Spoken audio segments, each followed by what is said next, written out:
Let's get it. Let's get it. All Hello, right. hello. We are back again, once again, to talk about the Sister Wives craziness that we have witnessed most recently, the most recent Sister Wives situation. How have you been this week? I have been good. How have you been? Excellent, excellent. Can't complain. Still smiling. Probably happier than I deserve, but hey, whatever. I'll take it when I can get it. I think you deserve all the happiness in the world, not like that slut Cody Brown. Yeah, right. Giving That super his slut. purity in college. Like, did Cody go to college? Did I miss something? You know what? I was asking the same question. I never put that as part of his history that he had. I never Is gave him that CD mission credit. akin to college now? Is that what we're saying? Which, you know what? I will say Mormon missions, most of them are fluent in another language. I'm not. So I'm like, Right. no shade on that. But yeah, college. Yeah. It's kind of like a weird situation because I remember when I was young, I used to watch movies Mm. and documentaries, and a lot of times what they would refer to like the folks who lived in suspect neighborhoods, like at risk neighborhoods, we'll call it. Yeah. The ghetto. Like they live in bad neighborhoods. They would say when somebody was arrested, in fact, it was in Goodfellas. When Mm. somebody got arrested, they went to prison, they would say, oh yeah, he went to college.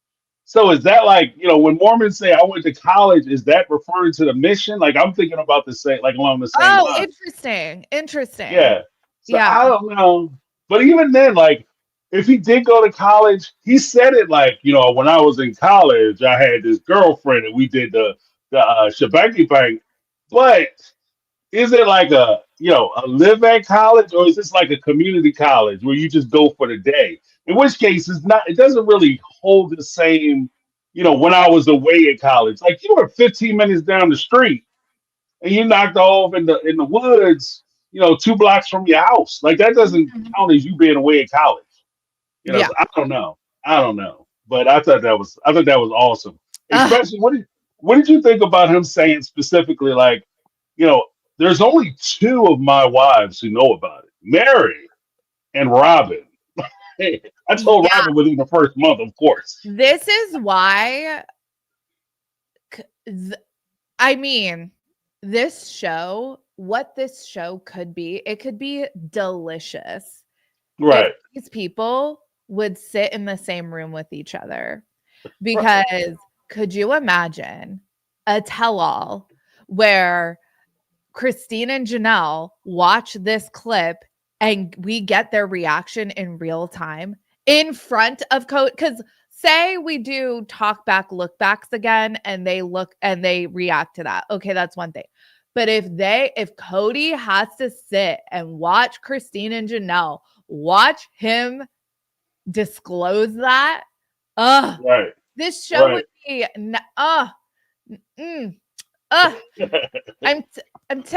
I'm tickled at what this could be.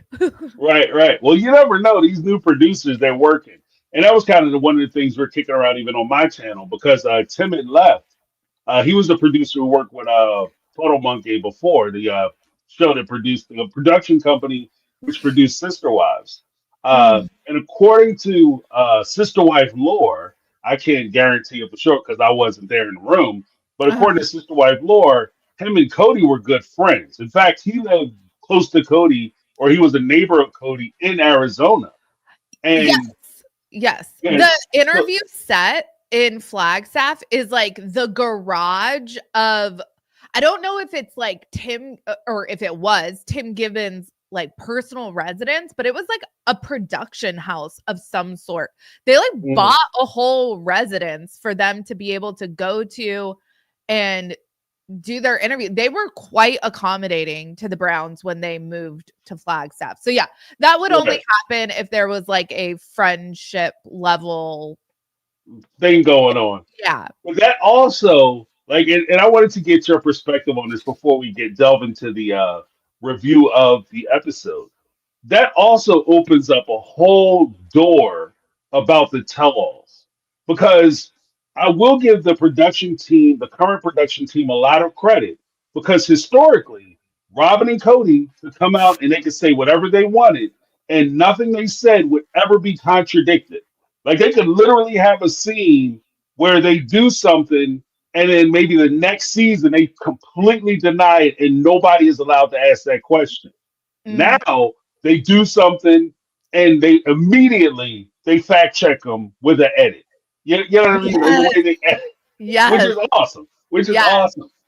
Yes. But but They are giving us that at least, which is they have some intern that is like scrolling through. They're like, find that clip where Cody said this, and it's some intern's job. Like I would be that intern probably, right. and they're at least giving us that, so I appreciate it. Exactly, exactly. And one of my question is this though. Mhm. Do you think because Suki took a lot of shit, she Yeah. took a lot of Yeah. stuff because of the way she conducted the tell-alls. Now, Mhm. you could make the argument that Suki was so easy on Cody and so easy on Robyn, not just because the production company told her to, but because the producer is good friends with Cody. That's her boss. That's Suki's boss. Is good friends with Cody, and he told her, "Take it easy on my friend." Now, my question is, do you give Suki another chance to do the tell all? Even if it's they do it all separate, they do the one on ones. Do you give Suki the opportunity to come back and go at Cody, go at Robyn? You know, there's no more restriction. She's off the chain and she's allowed to ask whatever she wants with the follow ups that she wants, especially considering this one factor. She's been like her professional stature has been called into question because of what happened on the show. Mhm. This would be an opportunity for her to get some get back and get that pound of flesh out of Cody's ass. So there's that extra incentive. What do you think about her doing the tell all? Me personally, I would give Suki another chance. I know Suki is a reporter, she's a Right, journalist. Um I think she is heavily or has been heavily constrained by production and probably by Cody. And I think Cody, you know, you and I, we all talk about the Browns. If Cody was sitting in front of my face, I wouldn't straight up like verbally castrate him, but like it would be different. It would I would have to like, compose myself. And Mhm. so I think Cody can be very disarming for people, and I take all of that into account. And he also is very like flagrant with his body movements, and he's very touchy feely, which is also kind of off-putting and can be off-putting when you're sitting there and you have like the person you're interviewing keeps touching you. It's like, Right, know, and I'm not saying Cody like means anything by it. It's just like it's like, okay, like please stop touching right, me. Um, I would give Suki another chance. Sean, we go through these ups and downs with Sean Robinson with 90 Day Fiance. There mhm, were times where people are like calling for Sean Robinson's head, like fire her, we need another host. And then there's times where we love her as the tell-all host. the right, the benefit Sean Robinson's has is that she always gets a fresh cast every season, or mhm, mostly a fresh cast every season. Suki only has these 5 adults to deal with. right, So right, it's like, right, is it like, has too much already transpired where there's just no, because people have to be safe for Cody. He has to trust them. He has to, all of this and that. It do we know too much Suki and the 5 Browns that the chemistry is just not there? I don't know. right, right. Well, because here's my thing. Here's my thing. Because even referring back to something you said, um, with touching, that is I don't want to be like a crazy person about this, but there are components of a power dynamic in that. Like my ability to lay hands on you, whether invited or accepted or not, is most certainly me exerting power over you. You know what I mean? Like, and again, I don't want to be too crazy with it, but it just is what it is. Like, I understand. Like, I'm a big human being. You said before that your husband is about my size, like 6'4", 6'5", 6'6". Yep. Right? I'm 6'6", Yeah. close to So is six my seven. husband. Yeah. Yeah. So I understand that just by me standing next to somebody or standing up is a power move. Like Yeah. it is what it is. Like if a 5'4" guy stands up, nobody really notices. But a 6'7", 6'8", 7 foot guy stands up, everybody notices. And Yeah. it's a very subtle thing.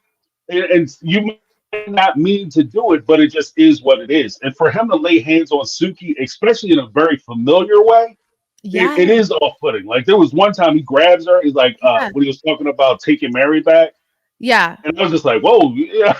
At Even Suki best, was like, get your damn hands on me, you know? yeah. Because like at best, he is assuming a level of familiarity with her that he has not earned. He does Right, not right. know her. So he is lacking that professional courtesy that he would likely give a male interviewer. The Mhm. only thing I would probably because I don't dislike Suki at all as an interviewer. I think she does the best with what she can, honestly, and I think she takes a lot of heat when I think she's kind of damned if she does, damned if she doesn't. I think that's where she's at. I think anybody in the position of tell-all host for the Browns will get a heap of crap from the audience no matter what, because it's the Mhm. Browns and we're just like so fed up with their shenanigans, right? We want someone to Right. be able to rein them in, but they keep being able to get away with all these shenanigans. I think maybe I would like to see a male interviewer Mhm. because I don't think we've ever had a male No. tell-all host with the Sister Wives. I would like to see how Cody does in that dynamic. Right, right. Well, because I'll say this. Like, first of all, there wouldn't be a whole lot of touchy-feely stuff going on. But Yeah, right. like even aside from that, to add on to something you said about the familiarity of which he touches her, like there's a point too where you have to recognize Cody is married. Like you are married, and Yes. Suki is married, and Yes. if you can't just walk over and grip a married woman and touch her in a way that shows that you have familiarity with her because it's disrespectful not only to her but it's disrespectful to her partner. So in light of that same thing, if you flip that situation around and there was a male host, there was a male interviewer, and he was talking to say Robyn, and all of a sudden he's reaching over, gripping her hand and touching her in the leg, and being excited and touching her thighs and stuff, Cody would have a whole problem. He would Mhm. have an entire problem. So my thing would be, just man to man for Cody, he needs to respect Suki's husband the same way he will want to be respected in this situation. And that's putting aside the fact that he needs to respect Suki first and foremost because Right. she's the one that's sitting across from him. Right. So, I mean, I think that that's kind of at play too. But I agree with you that I think that the dynamics of the interview, because I've seen them, like we both seen them do the Mormonism Live Yes. interview Yes. podcast. Mhm. And the way he talked to those two gentlemen was Mhm. completely different than any way he's talked to any of the hosts. And that includes Suki, Tamara Hall, the other young lady that used to do it. There were, I think, two Oh other yeah, young ladies that used to do yeah. it. I forget her name at the moment, but yeah, Tamron Hall was the best that they've had. But she does like Dateline level reporting. She like had a talk show. She's like legit. She was real Right. good. I I think think she got fired. I think she well, got I fired. think Cody, and this is Yeah. the thing. I think you go too hard, and Cody was like, nah. And Yeah, so I can't do this. Yeah. I think that's the dance that Suki is trying to, do Hmm. right now is like get some good questions. Maybe the thing that irritated me the most, and what I will say, I hope that Suki doesn't do again, is let any of them completely hijack the tell-all with a non-storyline that didn't even happen. This storyline of Cody maybe not getting back together with Meri and having that like fumbled by Christine, that is a figment of his imagination. That did not happen. And the fact that we spent like, I think that was season 17's tell-all, the fact that we spent so much time talking about that, it really infuriated me. And Suki, I think, could like be like, okay, well, that didn't happen this season, let's like bring it back, you know? Or right. like, But we didn't see it. Or if she would have said, and this is where some of the folks had mentioned that Suki had mentioned she doesn't watch the show. You know, we saw the thing that he's talking about. We actually saw on the show where she showed up with the Rice Krispie treats. We saw that interaction, and yeah, we saw him tell her like, "I'm not interested in coming back. I'm not coming." Like we saw that. So at what point when you told, so you were thinking about getting back with her? Was that before or after you told her that you're absolutely not coming back to her? Like, you know what I mean? Like, at what point did this happen? So if you're going to say this happened, you know, we're going to have, you realize we're going to talk to Meri about it. And we're also going to talk to Christine about it. You know what I mean? Like, confront him, like, at least say, give him the opportunity to correct the record. But I think that he won't correct the record. He'll just double down on the lie. But like you said, I think that there is a point where you can't allow them to hijack the interview or try to direct the interview, which is what I think Kody did a lot of the time. Even with like the most blatant thing to me was when I think it was season 17 tell all where she was asking about Robyn and he started looking at his watch like, oh, you asking about Robyn? And she said, yeah, okay, you willing to answer this question? Maybe. You know yeah, what I mean? Like, whoa. Either you want to be on the show or you don't. You know what I mean? We could, we can wrap this right now, and I'll just spend the next, 2 hours. We'll just bring in everybody early. We'll just spend the next 2 hours running your ass in the ground with no yeah. response. If that's what you want, we could cut your whole section out, and we just spend the whole 4 episodes talking shit about you. If that's how you want to do it, But TLC never really played hardball with them, Yeah. you know. But I will say this, and then we can get into the episode. I will say this. I think that there's a point, especially during 90 Day Fiance. I think it was Angela Dean who was the first one to jump up and run off set. They should have nipped that shit in the bud Yes. back then. 100%. Because once you let them start running off the set when they hear a question or a comment that they don't like, you lose all control. Yep. Like, if you want to leave the set, that's fine. I can't hold you. But one, you're not going to get paid. And two, we're going to cut your story. And three, you're not coming back. So make sure it's like a job. It is a job. Like, I'm not even gonna say it's like a job. It's a job. It's a job. If you go to a Certainly job, is Robyn's only job. right? Oh, girl. You go to a job and your boss asks you to do something. You're like, bump that. I'm not doing this. Well, you think I came here to work? And you get up and you get your coat and you walk out. That's your last day. You know what I mean? When you show up the next day, you show up on Monday. What you doing here? I'm here to work. You don't work here no more. Right. You quit. You know? I think the housewives, I think their pay structure, like part of it is contingent on them showing up to the what are they called? The reunion or whatever. Right.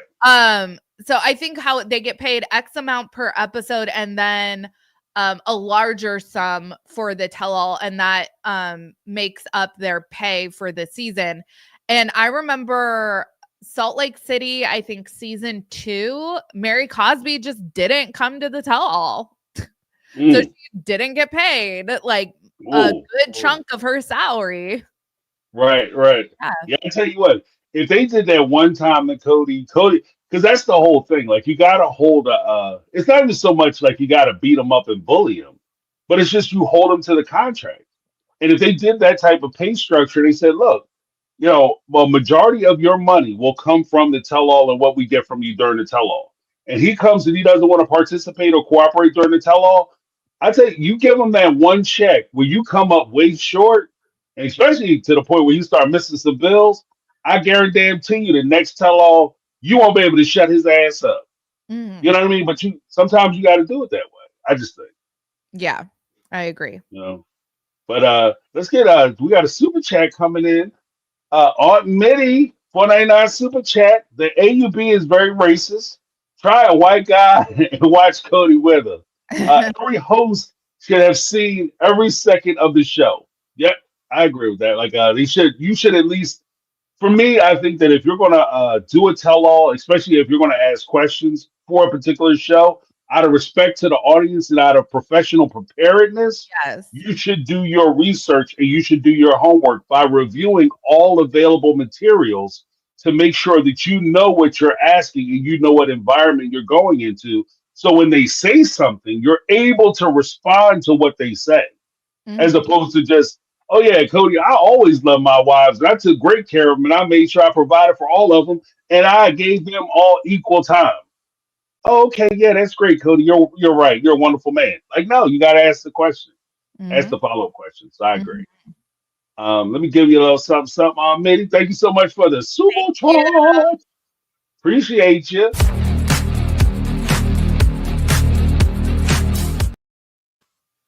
Yeah, yeah. Yeah, I know that like some of the like as far as like the racist angle, I get it. Like some of them are a little suspect just with the belief structure. Y- You know, I mean, the it's not a history big to the cake. is it's It's not there. Yeah, inaccurate to say that. Yeah. yeah, So it's there. Like it's kind of baked into the cake. You know, yeah, I get it. I exactly. get Yeah. it. But yeah, I absolutely think that I think that they should do their homework. Like I think that you actually do yourself a disservice professionally. Like I'm not even, Right. just Yeah. professionally. Hmm. Like if you were going to interview, and that's with any subject, if you were going to interview the president of the United States, but you don't understand any of his policies, it doesn't make any sense for you to do the interview.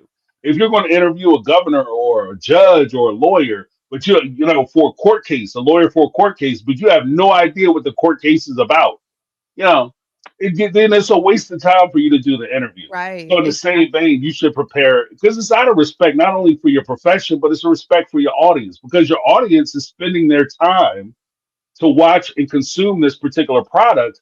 And if you don't do your homework to prepare for that product, it's very disrespectful to the audience. And to be honest with you, this is one of the criticisms that I had watching some of the previous tell-alls is that I felt enormously disrespected because of some of the things that went on during the tell-alls. Hmm. You know what I mean? But so let's get into the craziness, which was this damn episode. Like there was this. You know what? I will see this when this season started. It started off a little slow. It Hmm. started off a little slow. I'm not gonna lie. We retread a lot of ground, but the way it's kind of percolating now, we're starting to get like there's still a little. It's still a little slow, granted, but they are getting into like for people who watch a lot of the stuff. Like we watch a lot of this, and we're very familiar with a lot of things going on. Like a lot of the folks who are in my chat, especially last night, they're very familiar with a lot of things that are happening. So they're picking up on a lot of the nuances that are happening. There's a lot of very subtle nuances with a lot of things that we're learning about now. One of the big things, like the let's talk a little bit about these damn we have the scene set with Cody and Robyn. They're gonna ride out and they're gonna go on a date that's gonna have like a nature trip. And of course they throw their legs over these expensive ass ATVs. Yeah. And I'm gonna tell you right off the rip, when I saw those ATVs, because I know how much them things cost. How All much right, does it cost? I have no idea. yeah, the ATVs that they were on the low end, if they have the cheap ones, the cheapest ones you can get in that fashion, they're about $8,000 a piece, right? If you get the more expensive ones, like the more name brand ones, you're looking at about 15 grand a piece. So they're out there driving on a brand new car, essentially. They could And potentially be driving on a brand new Cody and car. Robyn don't get the entry level model anything. Right? Yeah, you know. Yeah. Yeah, they got the deluxe hunter edition of like an Holy cow. ATV. Yeah, you go bear hunting with them damn things. Like those, that it's ridiculous. Wow. So you're sitting there with these expensive ATVs, and the one thing that I thought, I want to get your opinion on this. The one thing I thought is that's the damn OG3's money. That's their money they sitting on. It's on the walls. It's, on the, Right. it's decor in the house. They're riding around on it. Yeah. Yep. They're, Yeah. yeah. Someone says 30,000 ATV on their $1 million track. Yeah. It's crazy. I did not know that those cost that much money. I also have no concept of like what like motor vehicles cost. When I went to buy my car, I was like shook at how expensive like just cars had gotten over the years because Yeah. I got a car and I was like, oh my God. I thought like $100,000 cars were like, those like Batman mobiles, but no, it's like a pickup truck now. it's like an expedition these Yeah. days, Like I And got a Ford F-150. Like I know. Oh my God, 150. trucks are on another level. Right. I thought Ford F-150 was just the name of the truck. I didn't realize 150 was 150,000. Like, Yes. Also, yeah, that it's you have crazy. the ability It's to crazy. do like an IKEA run one day. Right. Yeah, don't get a truck unless you plan on helping your friends move. Like I don't have any pickup. Exactly. My cousin has pickup trucks, but Yeah. yeah. Then you're forever the dude with the truck, the guy with the truck. And Right. I know. I can just call James. He has a truck. Right. Exactly. We'll come I got a over. Facebook pickup. I'm gonna Yeah. go down and pick up a pool table, so I need a guy with a pickup. You're Yeah. the guy. Yeah. I know a guy. You're the guy they know. But I can't find the one with the $30,000 Mm, vehicles, but the $1 million track. I 100% agree with that. Because that's all they use County Pass for. I've said that before. That's all they use County Pass for is for their sport vehicles or their motorsports.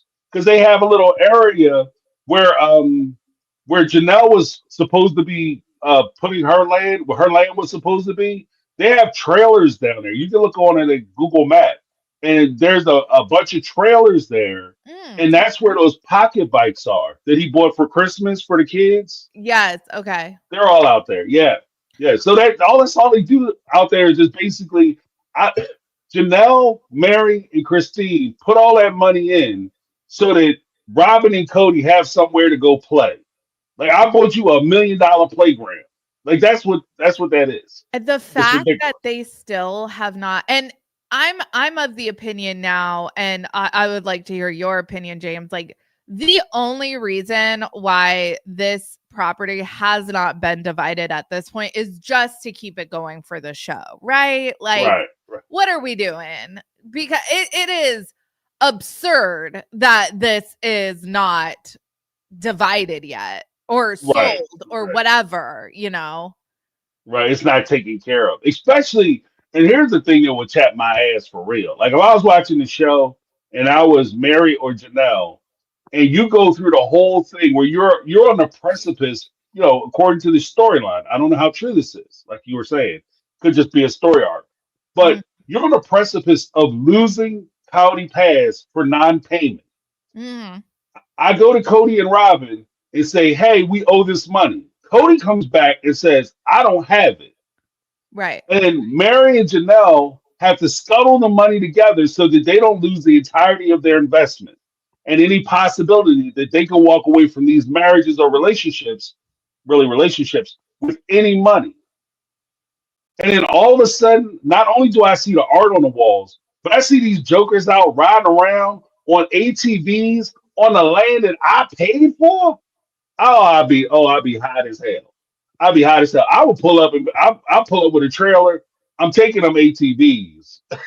I'm taking ATVs. They are now mine. You know what I mean? And All I'll be out that there on the side of County Pass riding. I used to love the show Operation Repo. I Mm. would like have loved to see them call those people and come down and like put boots on all the like ATVs and stuff. And it's like, yep, these are mine, motherfucker. Like coming home. Yeah, right. Yeah, I'll be hitting a couple of them cars too. Like so, less is the least. You better Yeah. make some calls.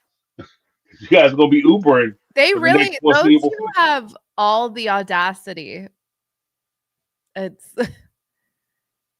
Yeah, it's crazy. It's It crazy. is so crazy. Yeah. I just can't. Yeah. But so the two of them, they ride off, for their adventure. And I also enjoyed the matching helmets.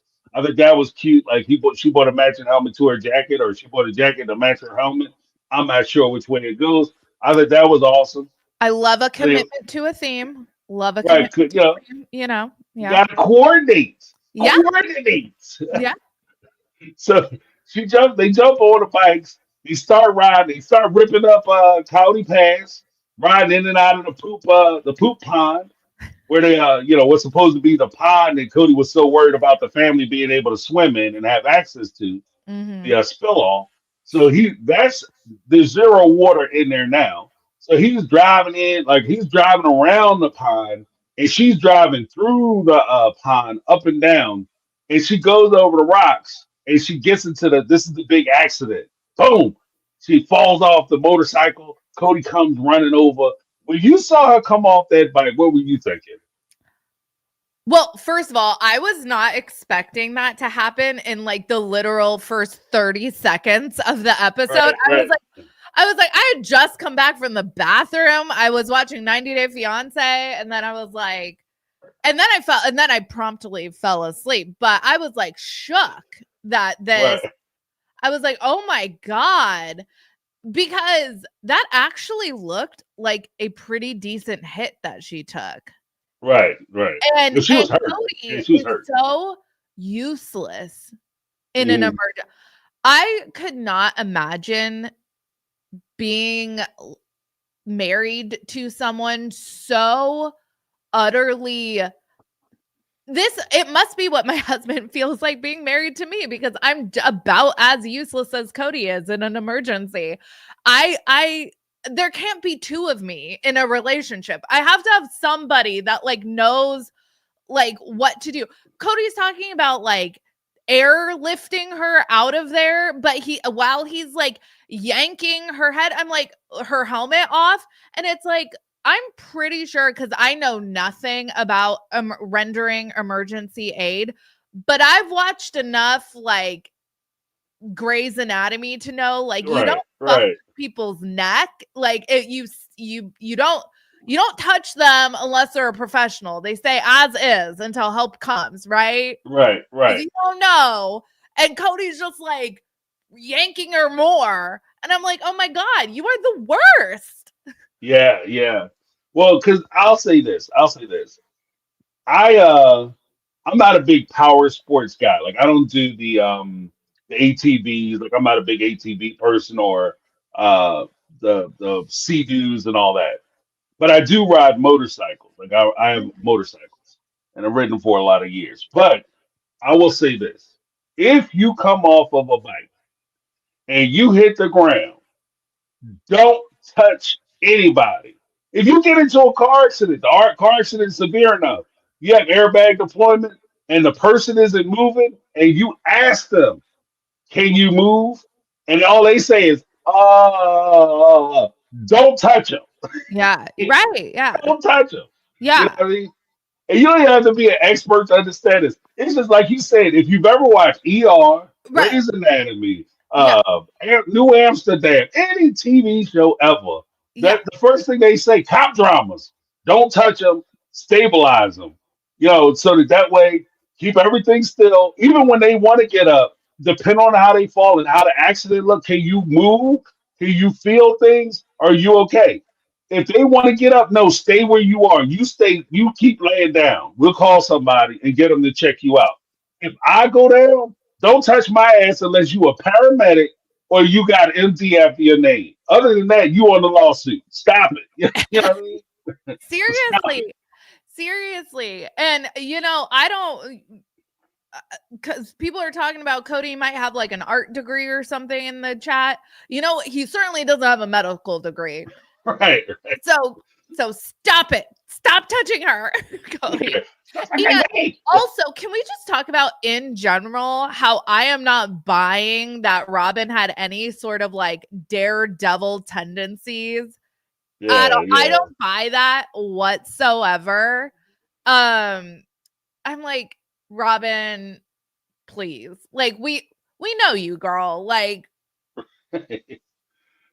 Well, I because was. Robyn looked about as comfortable on an ATV as I am. My husband got us all bikes for Christmas, and Mm, I haven't ridden I know how to ride a bike, but I haven't ridden a bike in years. And you know when they say it's like riding a bike, well, riding a bike is not necessarily like riding a bike. It's right. I'm very herky jerky on my bike right now. I don't look like I'm a cyclist by any means. Robyn looks about as comfortable on that ATV as I do on my bike right now. Right. Oh, Functionally, you understand how it works. It's just that, well, because there's a couple things. One, when you're young, typically you have better motor control, so yeah, you're able to okay. manipulate your body a lot better than you do when you get older. Like Mhm. it is what it is. And so when they say ride ability to ride a bike, it's like riding a bike. Typically, what they're saying is you know how to do it, Yeah. but your body has to still figure it out. You have to work your way through it. But I will say this with the whole, when I was younger, I was a daredevil and I would jump and ride and I would love ATVs and that's what I did. That's an example of what I was talking about when I said that the editors are not her friend. Because no sooner did she say, I'm a daredevil, I'm like evil Knievel, and she has a simple ass accident. It was completely avoidable. Yeah. Yeah, it's crazy. This whole scene and my last video was just about just how like dark this things are becoming on this show with like what is being revealed as far as these dynamics. Cody, the way he treats Robyn in this exchange is really disconcerting to me. Like, they do not have a good relationship.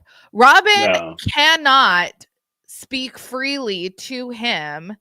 And if she if she challenges him whatsoever, it turns into, well, you made me do it. Like Mhm. like now it's not even anymore because what last season or the season before it was I was performing my duty as a husband. I maybe I wasn't in love, but I was acting loving or whatever. And now it's I never loved them. And if they thought I loved them, it was because Robyn made me love them. Right. Right. Right. Yeah, it's weird. It's a you know Yeah. what?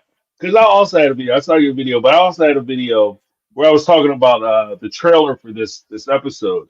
Uh, And what amazes me is I think that it's funny and unironic that the two of them are essentially trying to use their form of manipulation on each other because yes. there's nobody else left. Like you have Robyn who does like I'm the innocent, quiet contemporary who has nothing to do with anything and I don't know what's going on. I'm so confused. And but it's somebody else's fault because they're victimizing me. And the only way she could be a victim is if she has somebody who is victimizing her. And since Mhm. you can't point to any of the OG3, it's Cody, right? And then of course Cody, he does triangulation, like you said, where he doesn't take responsibility for anything that happens. It's not my fault. Somebody else made me do it, or somebody else caused it, or it's not that bad. Whatever I did isn't that bad if I did do it. But if I did do it and you were offended, it's somebody else's fault. He can't do that in a couple relationship. But the funny part is, to me, is that not only are they doing that to each other, but they can't come right out and blame one another. Mhm. So the essence of their defense or their manipulation tactic is hobbled severely because they can't blame one another. I think that like with Cody, I do agree that he has that dark side where he it's more devious and deviant for him to not take responsibility for his own actions because one, you're a damn grown ass man. So take responsibility for your decisions. That's ridiculous that you don't. Mhm. But aside from that, he's supposed to be the patriarch, the leader of the family. And there's nothing more concerning to me. Just, story time professionally.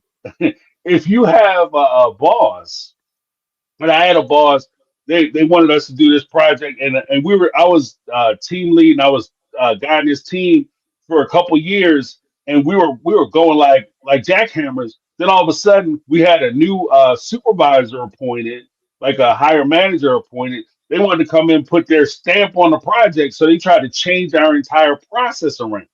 I Mm-hmm. would send off emails, always send emails, always send emails. I'm a big email person. Send emails to confirm what it is they said. Oh, remember when you said such and such? I just want to be clear. This is what you meant. Send me Mm-hmm. emails. They did like we went back and forth. I'm telling them that look, if we do this, it's going to cost a lot of money when it goes wrong. And these are all the ways it's going to go wrong. It's going to cost a lot of money to fix it. No, no, no, do it. And as soon as it went wrong, like we predicted, me and my team predicted, all of a sudden they talking about they don't know nothing about it. But I had my emails, so we just go sweep it under the rug. But Yeah. the one thing that I lost all respect for that manager because at the end of the day, if you're telling me to do something, I should be able to trust that if I follow your instructions and your guidelines, that I'm okay because I'm doing exactly what you asked me to do and you're taking responsibility for it. But if you tell me to do something and then you turn around and say I had nothing to do with it, I didn't know about it, or you did it on your own, or I never told you to do that, that that destroys any organization. That destroys the cohesiveness of a team. And I Mm-hmm. think that that's the big crime that Cody does because he doesn't take responsibility for anything, but he wants to have authority over everything. So he wants to give these orders, but when the stuff goes wrong, he wants to blame everybody else. Then everybody feels like Janelle way back when she would say, "I feel like I have to make decisions for myself." You know what I mean? I can't trust Cody because if I waited for Cody to decide where I'm going to live or what I'm going to do, I would be living in a box. So yeah, I got to rent an apartment, a student's apartment, or I got to go buy a trailer. Like she's left her own devices, and I think that that's his big failure. Mm-hmm. And it makes me wonder too, because part of not only is the interaction between Robyn and Cody pretty dark, and it's just everything that gets revealed is so dark. But everything that Meri is revealing this season is like, whoa, dude. Like, this dude is Hmm. seriously like twisted with how he Right. handles relationships. Yeah, yeah. Well, because even with Mary, for those who are aware, there was a scene where Mary had reported she's there with Jen, her friend Jen, and they're in Pat- Padawan. I'm always about to not Padawan. Jeez, I said, oh, I didn't say it wrong. Yeah, As I'm saying it wrong. Awesome. we know it. We know it. We know what you mean. Yeah, right. She's in the Last Jedi, but she was in Padawan with Jen, and they were doing the. She received a call from Cody where Meri had constructed this huge blanket because everybody knows that Meri is the seamstress, and Yeah. she was the one making the pajamas and stuff for the kids for Christmas. So she took a lot of Cody's, hers, Cody and Mary's together, took T-shirts and memorabilia, and created this huge blanket. And Cody calls her up and says, "I didn't realize you had all my stuff, so I want my stuff back from that blanket." So Meri, the gentle soul that she is, she goes with her friend Jen and she very carefully starts to remove items that Cody would want back from this blanket. So she separates it, like her stuff. I saw two piles there, so I'm assuming it was like her memorabilia and like his old T-shirts and Yeah. you know jerseys and things Yeah. of that nature. But let me ask you this: Mm-hmm. your ex, you have some of your ex's belongings. They run you dirty for a Mm-hmm. couple years, run you dirty. They call you up out of nowhere and they are requesting their stuff back. What condition would they receive that stuff? Just curious. um, Asking for a friend. well, first of all, like Meri is such a complicated heroine for me. Like I want to root for her, but at the same time she drives me crazy. Mm, And there's I think I think that she treated members of the family really poorly over the years. So I find it hard to root for her a lot of the time. But in this instance, I thought it was very magnanimous of her to I thought it was really shitty of Kody because Kody knows that Meri is nothing if not sentimental. So even Meri's just not going to get rid of things just because she's no longer with Kody. That's why that destroying that sign in last episode was like a big deal for her to like purposefully destroy it, was because she just doesn't do stuff like that. Relationships end, and that's just not her style. I remember a couple years ago when she did her like virtual haunted house tour of Lizzie's. I signed up and I partook in that, and it was really cool. And the coolest thing to me was that she had so many trinkets from her family's history, from like pioneer days, in like shadow boxes on display in the inn. Like she keeps everything. So so I think Kody knows that it's a particularly shitty thing to ask Meri for this stuff back. And I thought it was big of Meri to be like, you know what? Have them back. Like, I will say anything that was something we acquired together, I would have been like, get lost. The only things that I could see, like, yeah, you really should give that back, is like his childhood, like sports jersey, like if any of that was in there. Right. But if it was stuff that you guys got while you were a family, torch it. Yeah. Yeah. That's what people are saying. Yeah, D. Thank you. We're on the same page. Burn, baby, burn. Like, yeah. I done pulled up, do that stuff on the lawn, already soaked in gas, and had brings up a good point. If you can grab that comment, he melted her ring. Right.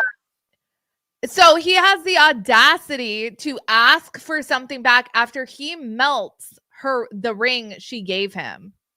Right. Well, who's the person? Danny Towns. Okay. She started with an F dash. Yeah. That he melted her ring, so that's what I would have done.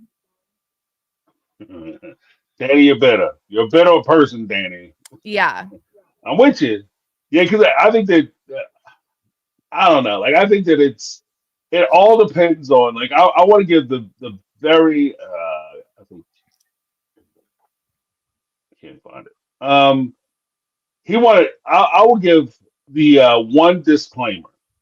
I think that it all depends on how the breakup proceeded, how it was precipitated, how it was carried out, and where we were at the point when they asked. You know, because if we have a breakup, like things aren't working out, you know, blah blah blah, we have a conversation, and I have some of your stuff. I have zero problem with returning everything that you have or everything that you left in my spot. But what you're not going to do is drag my ass out for 15 damn years. Here it is. F that, Danny Towns. F that. He melted the ring, so that's what I would have done, and that's kind of where I was going with it. Like if you set the tone, so if we break up and you burn all my stuff up and you cut all the tongues out my shoes and split my suits down the back and everything else and cut all my ties in half. Yeah, I'm not. When you call me up and say, "Oh, did you see my favorite jacket?" I'm not driving it by the house. Don't you wait? You wasted that phone call. If anything, you never should have called and told me it might be in my house. Don't even notify me that it's there. And that's kind of where I think Robyn and Kody kind of were. But I will say, in connection to something we had talked about before on the channel, I think it was even mentioned by the sister wives, that he targets places where he knows they're sensitive or vulnerable. So with Meri, she's very sensitive. She's very, she has a lot of nostalgia for a lot of things. She likes keepsakes, like you had mentioned, with the holding on to things. That's something that's important to her. So for him to go after her that way in that area, it wasn't just a matter of, oh, I want to pass this down to my kids. which could be another reason as to why he did it. Not saying that that's not in there, but there is the part too where he wanted to hurt her. Mhm. So I do acknowledge that as well. Like you question Janelle as far as her money, you question Christine as far as how well she took care of the kids and whether she's appropriate with kids. The kids were Christine's whole life. Yeah. Janelle, her whole life was, taking care of her business and being rational. Meri, her whole life was making sure that she was loyal to the family, taking care of the family, and holding on to that memorabilia. And he Mhm. hit all of them in those places that were important. So that's like That's as a far very as good I go, point. Yep. you Mhm. know. But yeah, I'd have been upset. And just the idea that, like, I said, I would have cut them bad boys in the strips. Like, I'd have cut all this shit in the strips, and it would have all been uneven. It would have been perfect strips, I and I'd have certainly dumped that wouldn't stuff have out like a taken the jigsaw care. puzzle. Yeah, I certainly wouldn't have taken the care that Jen and Meri did to like take the thread out and like try to preserve the square as best as possible. I because Right, Robyn is just going to take all of that and go make a new quilt, right. Or throw it right? away. That's the crazy part too. I can completely see Meri taking her time. One, she preserved the stuff. So she saved it, she preserved it. The only reason why you very well may even have it is because Meri is the way she is with memorabilia Exactly. and that Yeah. kind of stuff. You wouldn't even have that shit because you would have left it over at your dad's house, especially as many times as they moved. You understand what I mean? Like, so you very well may have lost the stuff throughout the years in all your moves anyway. So the only reason you have it is because Meri saved it, and then you're gonna get it from Meri. And there's a strong possibility you get it from Meri. You look at it, you'll give it to the kids. It doesn't mean anything to those kids, and it winds up in the trash anyway, or winds up in a box stuffing when you move from the McMansion to the new house. Mhm. The shit show chateau. So when you move to the 2.1 shit show chateau, you'll use that stuff to pack the dishes. Yeah. So I think that that's the issue. Somebody mentioned, and I want to get your thoughts on this. Somebody mentioned last night during the live that it would have been a nice, it would have been a very nice gift. Not necessarily if Cody would have said, "Yeah, I want to give it to Solomon," but if he would have said, "Okay, well, you know what? I want this quilt.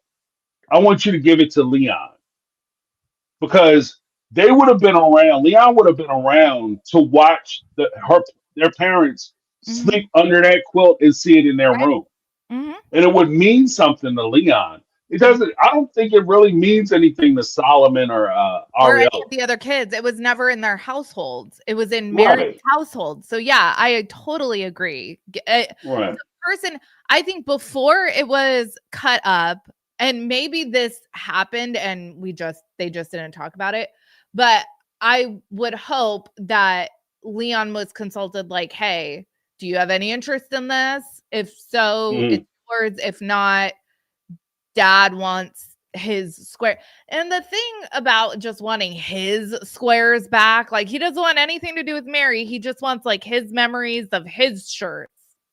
Right. Because it's all about me. I'm the star of the show. For the last 20 years, those memories were part of a quilt, including Mary's memories. You can't undo that. So Right.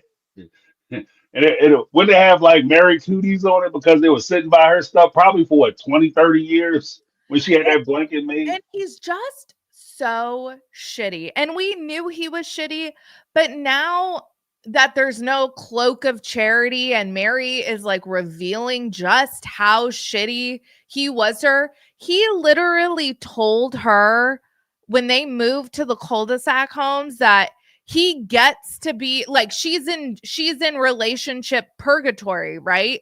He is Hmm. going to treat her bad for X 20 years because he feels like he was treated poorly for 20 years. Who Right. does that? Grow the fuck up, dude. Right. And even if you and I'm gonna be honest about it. I will be honest. I'll be honest with myself. I recognize that what I said about cutting up that blanket and blowing it up or burning it up or flushing it down the toilet is very childish. It would be very childish on my part. However, It is crazy childish that even if you thought that you were going to torture her or put her through something, the fact that you would say it to her is like that's next level ridiculous. That's Yeah. next level ridiculous. And it You makes me know, think, James, now my tinfoil is going crazy right now because did he marry Janelle as a way to punish Meri? Is right? that how this whole thing got started? Because now he's telling us that from the jump, Meri was a difficult person to live with. And Yeah, he I said that have before. no doubt. Meri does not seem like the type of person I would be best friends with, right? Right. But that doesn't negate the fact that Meri is a human being and deserves to be treated as such. Um, was there, and Kody talks about how they didn't really know each other and he didn't know what he was getting into when he married Meri. And then the second wife he takes a year or so after he marries Meri is Meri's ex sister-in-law. Right. Right. And I don't understand why Mary's upset. the Of all only the thing women Cody could in have all the did. AUB, Right. it was a non-AUB. It was a convert that you needed to be your second wife. Right. Right. And I can even see like the only thing that would have made that worse if he would have actually started trying to get one of Mary's sisters, or maybe trying to pull Mary's mom or something. Like that's the only thing I could see that would have made that even And worse. no wonder because they talked about it. I'm really believing my tinfoil hat theory, guys, because Janelle and Meri had such a contentious relationship. Right. Right. There's something there. Hmm. Yeah, it's disturbing. Like I wouldn't do it.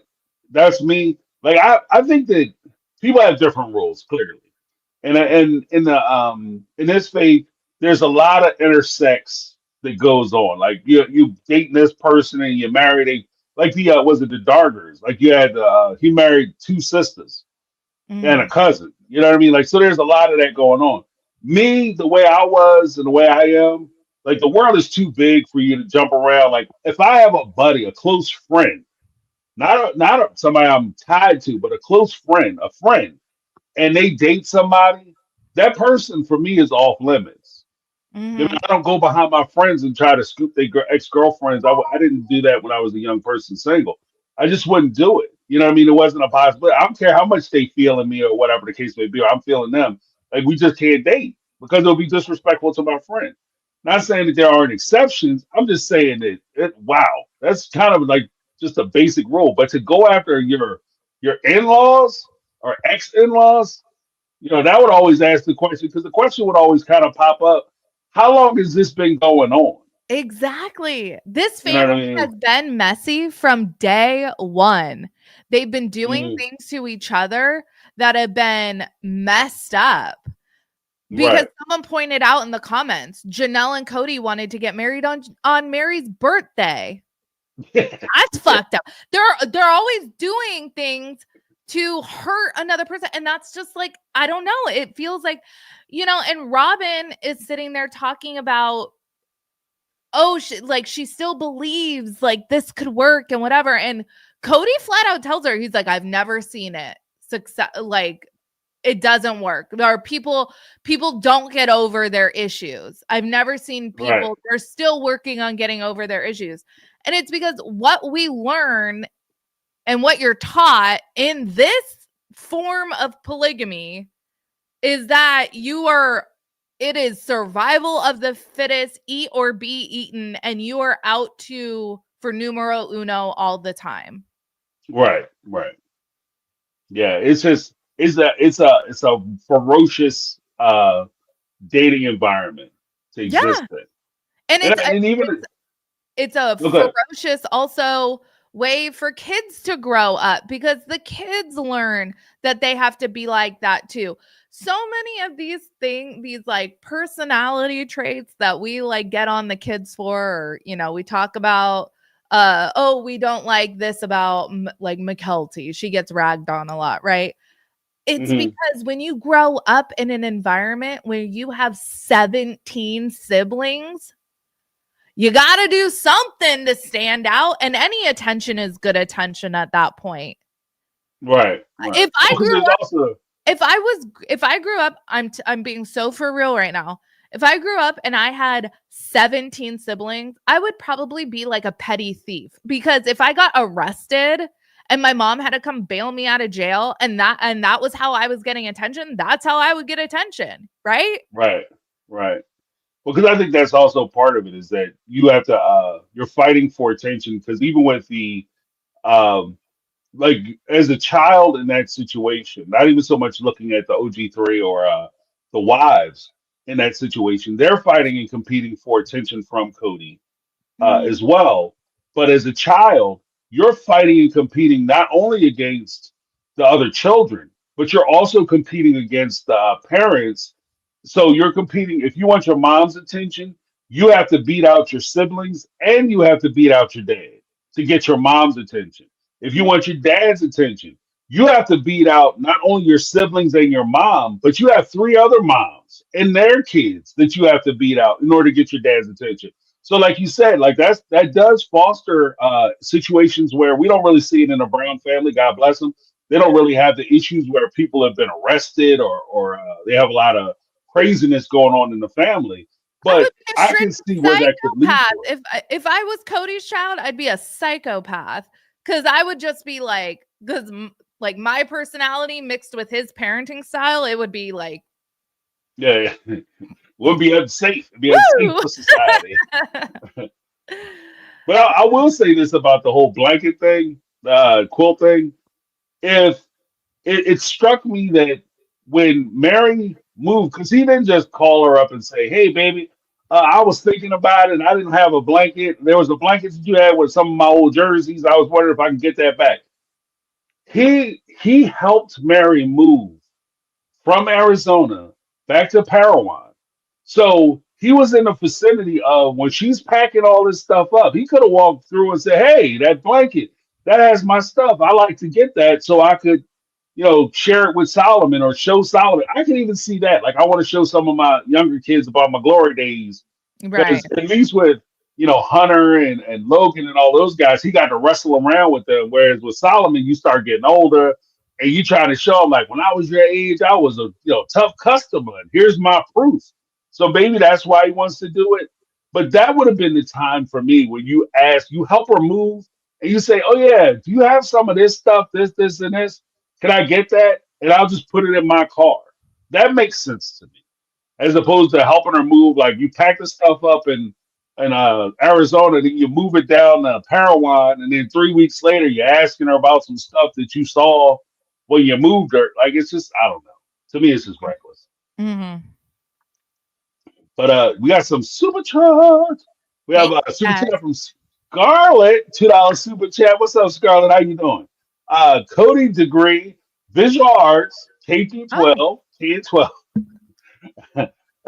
Art education, love pottery. oh, interesting. I did not know. I did not know that he had higher education. Right? Could degree, visual arts, K and 12. Okay. All right. Did not know. Uh, Raiders Ma, 499 super chat. Thank you Thank so you. much. The the quill thing was part of the ring melting. He said she has all the claim on me by having his tease. Same thing he Mhm. said about why he melted the ring. Yeah, that's I can see the parallel in that. Still disturbing as hell. Still disturbing as hell. But I do see the parallel. Yeah. That somehow he's trying to take the power back from and I love how the patriarch, all powerful patriarch, has to take the power back from these women who he reportedly never listened to, didn't give a shit what they had to say, but he was so concerned about like the power dynamic and how he was going to walk around these ladies that what I mean that were supposed to be underneath him. And now all of a sudden he has to take the power back. You can't be the all powerful person and then get credit for taking the power back from people who technically have no power. Like it's just I don't know. Yeah. I think he needs. He needs a little bit of script doctrine on that Mhm. storyline. Yep. Next super chat, we have Kathy Mosley with a $20 super chat. So Thank you. thank you so much. My theory: Robyn is tired of Cody. The ATV was supposed to be Cody. Yeah. She got him wrong one. She had ripped the brakes out that bad boy. Got a little slow leak happening. Uh, his life insurance policy will go nicely with the new house. Yes. Yes. That's a good point. Thank you so much, Kathy. I was thinking that, like, from the opposite side, like, I thought that maybe that the accident happened after they had the conversation. And I love, like the Law and Orders and all that stuff. And I was like, this looks like a Law and Order episode. Like, you get in an argument with your wife, and then you take her out to the County Pass, and she has an accident I before you go to know. jail. Yeah. So you going to jail, player. Yeah. Uh, Super chat, and we get back in the mix. Uh, Mary Harmon, 49 Super Chat, thank you so much. Okay, she says, I'm a quilter, and from what I saw, the quilt hadn't been ever been finished from Oh, the clips I've seen. I'll watch for sure when it airs here in the UK. Okay, okay. I'm gonna have to look tomorrow because I work with my cousin. My cousin played football in high school, and his parents, my aunt and uncle, made him a quilt out of his old jerseys.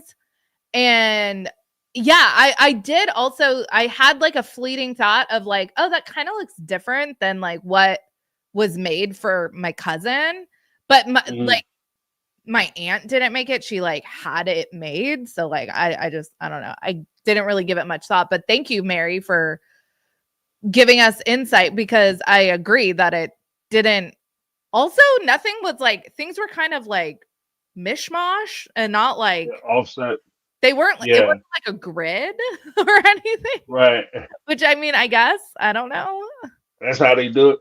But I always thought that, like, it looked to me like they had just pretty much destroyed the T-shirts. Like they cut Mhm. it's not like you go. In other words, uh, redirect.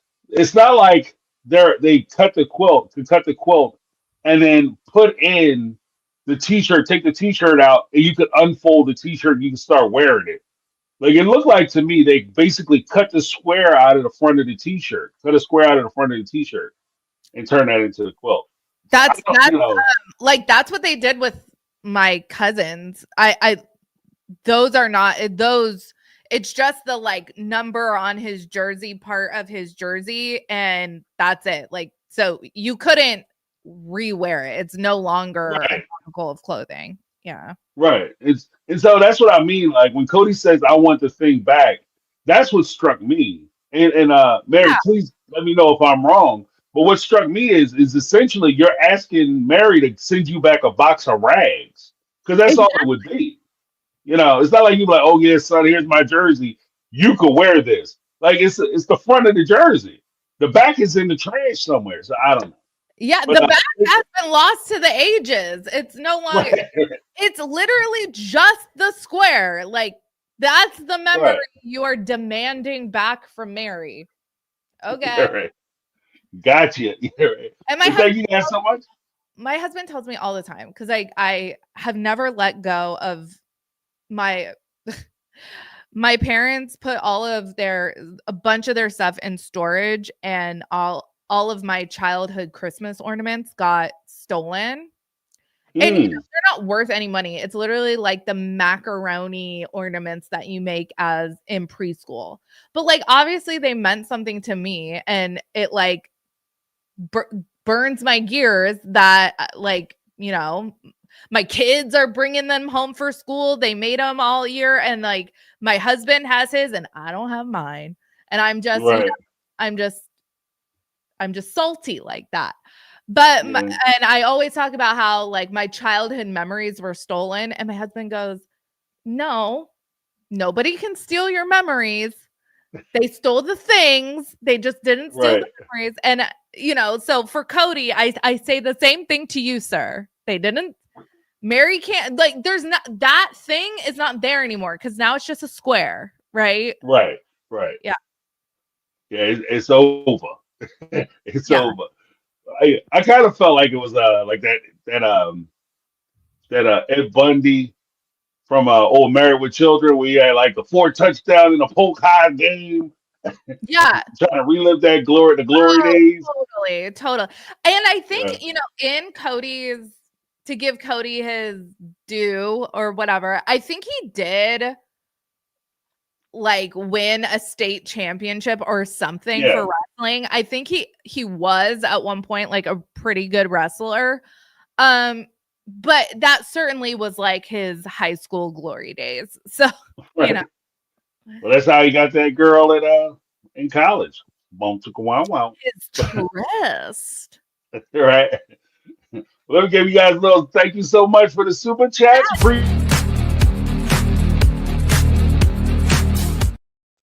Sorry about that. I cut you off. But Oh, it's all good.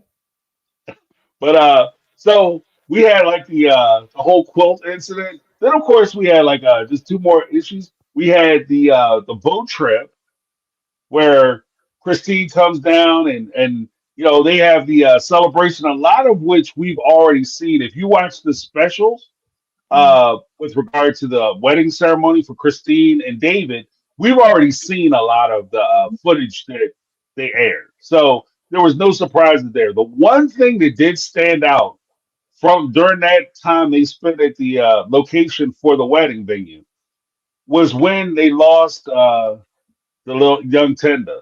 So Yes, I was stressed out. I was so yeah, stressed out. Like, I I was like, there are so many people, and like I would have shut down filming if I was McKelty or Christine. The fact that we have all of this on camera, I I hope it was like a drawn out dramatic segment that really lasted like a minute, I hope. mhm, But oh my god, the sheer panic. I've had those moments where I get my daughter out of the car and I go around to get my son out of the car and my daughter's no longer in my line of sight. And like just that whoosh of dread in that split second that you can't put eyes on your kid is like, mhm.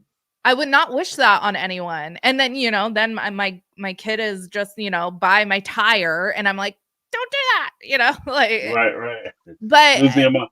that is so, oh my God, that was so, I had so much anxiety, secondhand anxiety during that scene. Right, right. Yeah. The crazy thing to me was when I was watching it, I knew, like, right brain, left brain. I knew. I watched the wedding special, and I'm sure if something were to happen at Avalon, that it would have been all over the news and it would have been a big deal, especially during the Mhm. wedding ceremony. Oh, for sure. And so I was relatively certain nothing had happened to her. Mm. But like you said, when they lost her and nobody knew where she was, the fact that they had so many, like my first thought was, I don't want to criticize another parent for losing a child because that could happen. Like it's not It's a true. Yeah. Hmm. it's not a question of like good parent, bad parent. But it's just like some of the things that ran through my mind is like, well, we have a fast moving river. And they set up all the things, all the hazards as to why you need to watch your kids. And then Yeah. for you to get there and you're not watching your kids, it's like, what is going on? Yes. What is going on? You run, McKelty, she's running down to the river basin to see if she's down there. The only thing you could hope for if it's a fast moving river is that she's on the river bank and she hasn't gone into the water yet. If she's going into the water yet, she's gone. Like you Yeah. can stand out there all day. She's underwater and she's about a mile down the river by now. You know what Yeah. I mean? By the time they got to it, so I was just, oh my goodness. I know. We were all watching, like, we were like, oh my God. And thank God this show is like 2 years behind. And we know that, Avalon's like going off to high school in real life. But like, Right, at least we have that to like reassure us. But I was like, that was like That was too stressful, TLC. Right. Yeah, because even then, I was like, last night when I saw it, we were talking about it. I was like, if you go to places like this, first things first, you're involved with the wedding.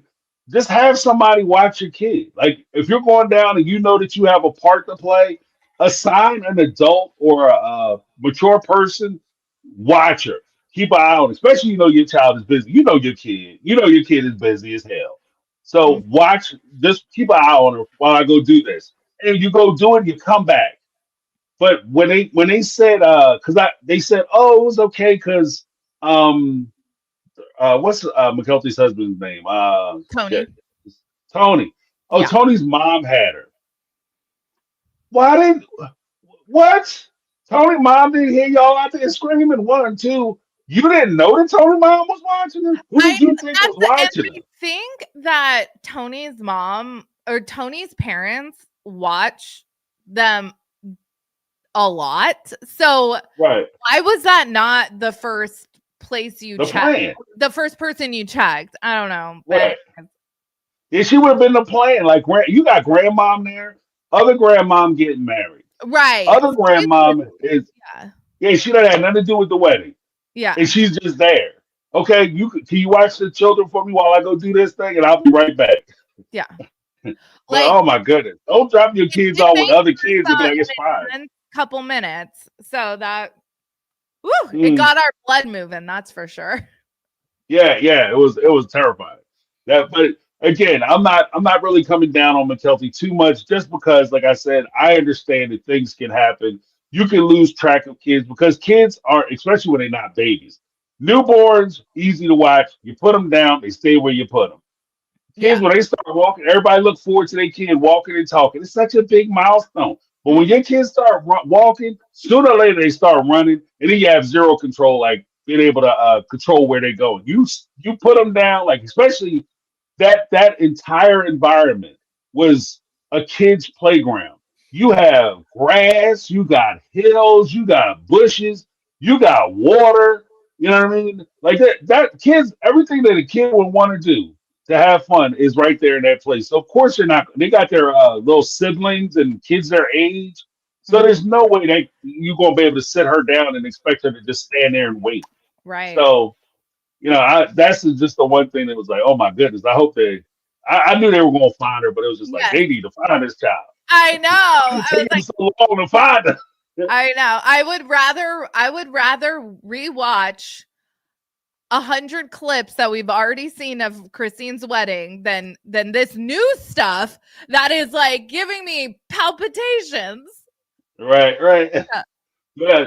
During that episode, the one thing that part of the episode that I did like was I kind of feel like we're all on because some folks mentioned it last night during the chat. We're all kind of on Garrison watch. Like anytime you spot Big G's in the scene, like there's it, he's having a good time or whatever. So it's kind of cool, but it's a little heartbreaking at the same time. It is. But he was there on the boat when they were chug chug chug. He was right in front of Hunter. Yeah. They clearly, I think the reason why this season at times is a little clunky is I think especially with Janelle's storyline, they've completely edited out Garrison. And I honestly, I think that was the right move. Right. I think it would have been really hard to watch any kind of strife between like Kody and Garrison and Gabriel, knowing what the eventual outcome of that is. So I think that they made the right decision, but I've noticed it does leave gaps in this narrative of Kody, because Garrison and Gabriel were really telling the story of Kody's relationships with his kids. Right. And we just don't get that now. Christine's kids are just talking about Christine getting married, which I think that because that's what they filmed. It was like Aspen, Isabel, Peyton, they're all talking about David and how quickly she's getting married. I think it was Janelle's kids and mainly Garrison and Gabriel that were going to be shoehorning that dynamic of the loss of a relationship with Kody, and now we just don't have that.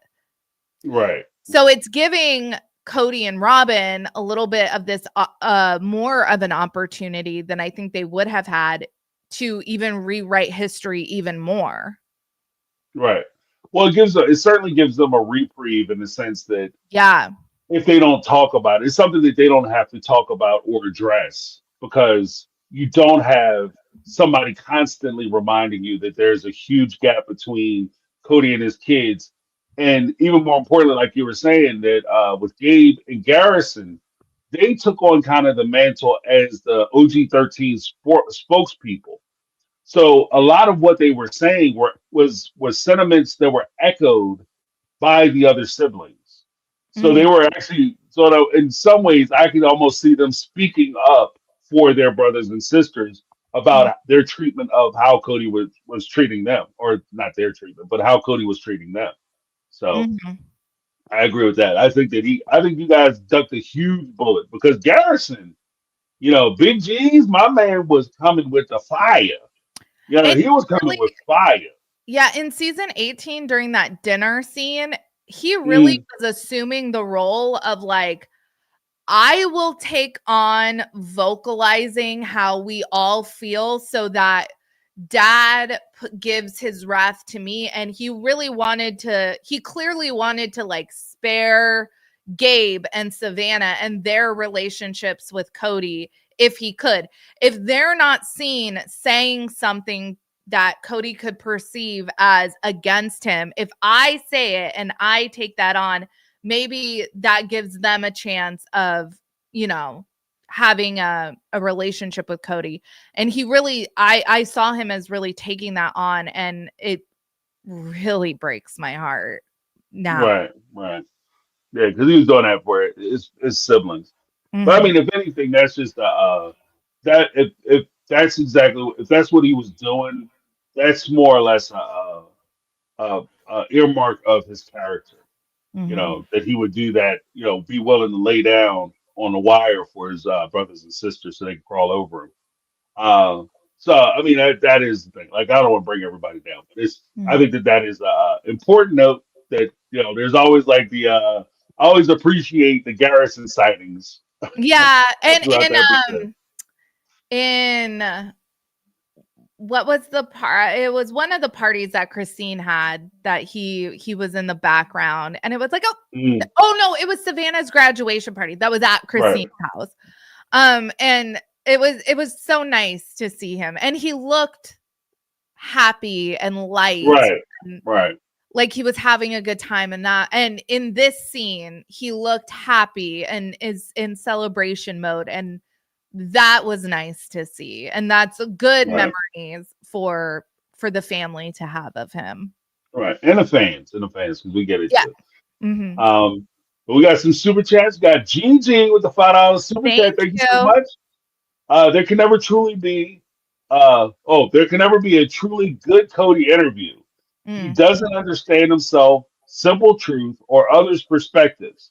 Uh, his life logic is too distorted. I agree. I think that there could be, as long as you're willing to go to confront him and challenge him on things.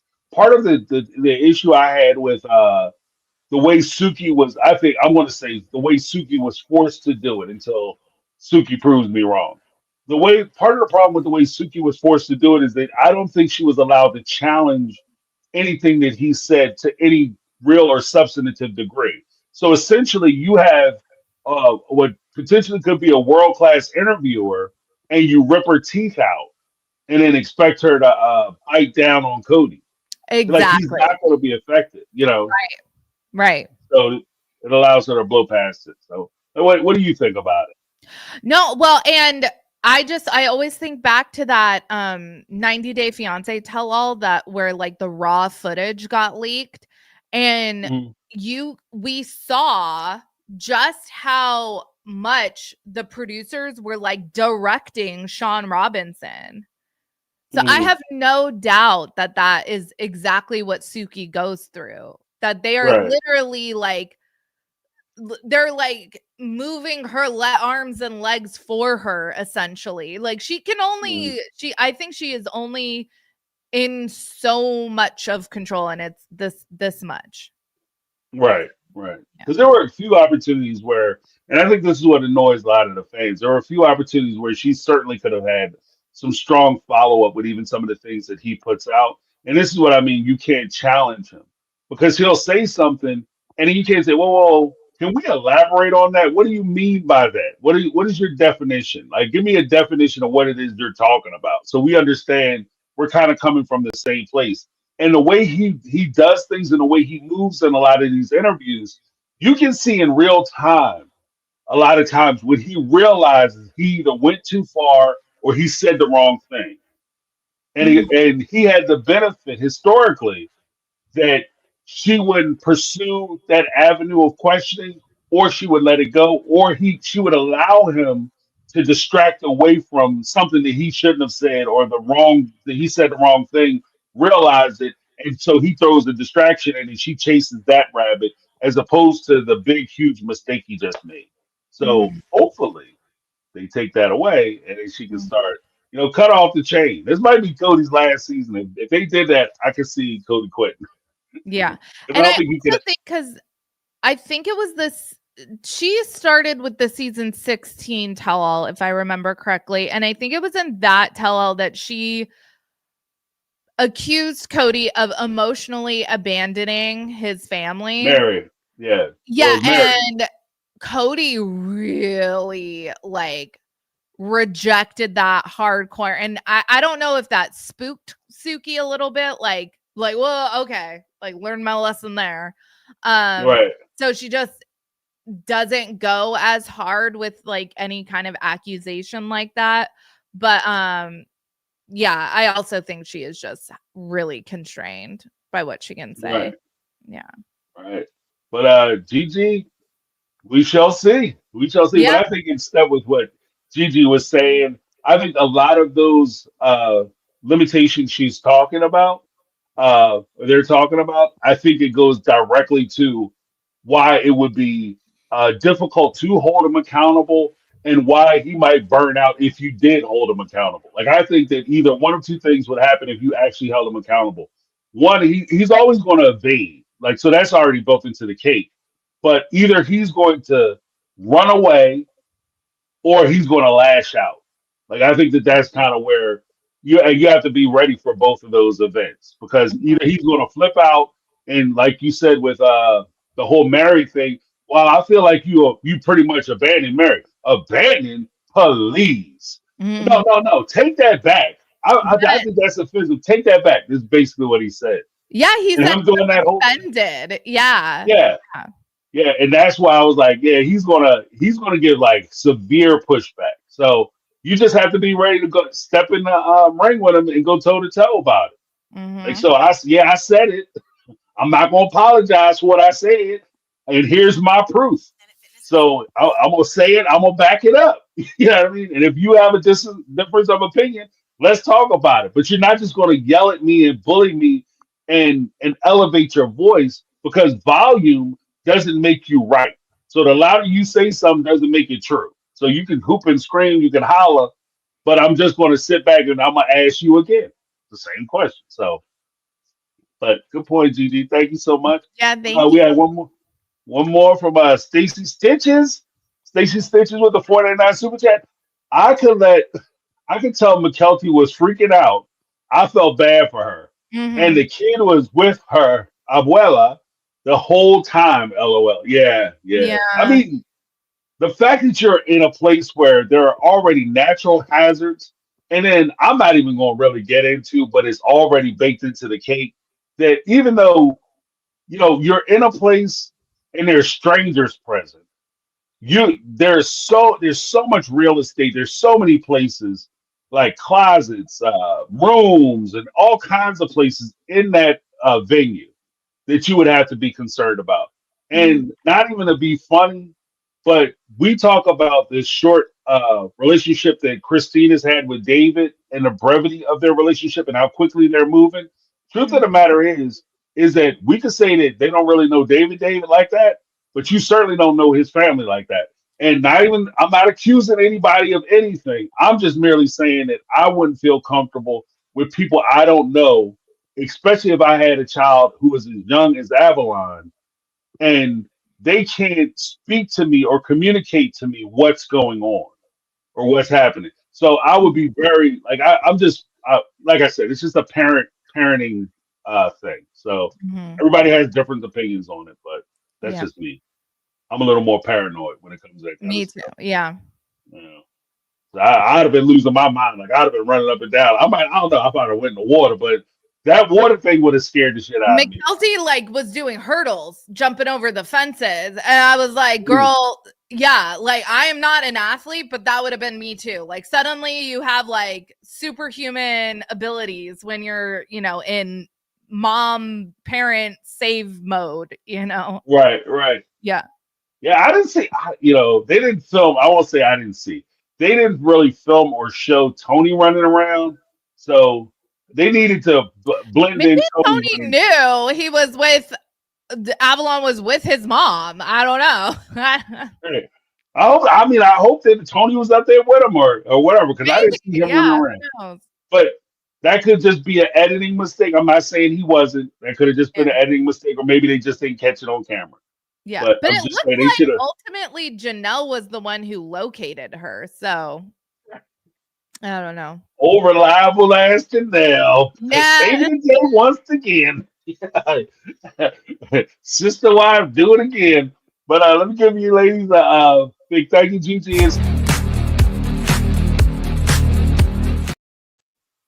All right. Thank you guys so much. So, rounding out, one of the last things that I guess we'll talk about and kind of cover in this particular episode, unless you have something else. Um, let's kind of get into Cody and Robyn's conversation on that mountain.